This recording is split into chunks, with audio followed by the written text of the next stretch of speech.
ఖచ్చితంగా ఏం పద్ధతి దేనికోసం చేస్తారు? అసలు నేను చేసిన తప్పేంటి, నేను చేసిన అన్యాయం ఏంటి?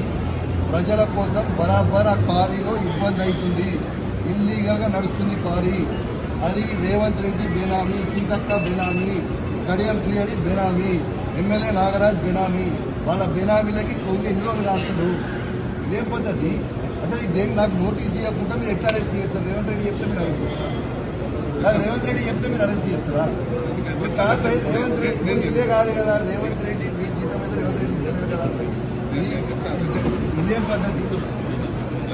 ఇది పద్ధతి కాదు కదా. ఇదేం పద్ధతి? ఇది పద్ధతి కాదు కదా.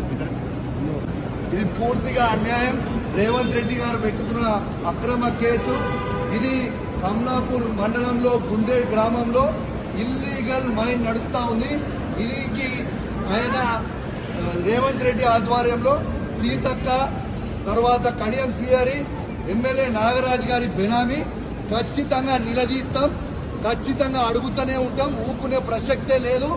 మీరు చేస్తున్న అన్యాయం. ఇల్లీగల్ మైనింగ్ నడుస్తుంది అక్కడ. కేవలం 2.5 హెక్టర్స్ మాత్రమే ఉంటే ఇలా ఆడ ఇల్లీగల్ మైనింగ్ 20 ఎకరాలలో చేస్తా ఉన్నారు. గుండేడ్ గ్రామ ప్రజలందరికీ కూడా చాలా ఇబ్బంది అవుతా ఉంది. గుండేడ్ గ్రామ ప్రజలు మొత్తం కూడా ఇబ్బంది పడుతూ ఉన్నారని చెప్పి కూడా ఈ సందర్భంగా తెలియజేస్తా ఉన్నాను. ఆ ప్రజలు ఇలా హెల్మెట్లు పెట్టుకొని మరి చేసే పరిస్థితిగా ఉంది. ఇలా ప్రజలందరూ కూడా గమనించాలి.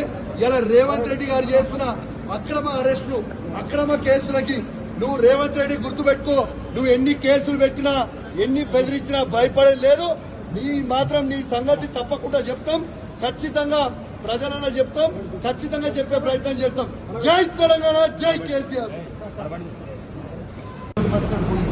కౌశిక్ రెడ్డి చెప్తున్న ఆరోపణల ప్రకారం అయితే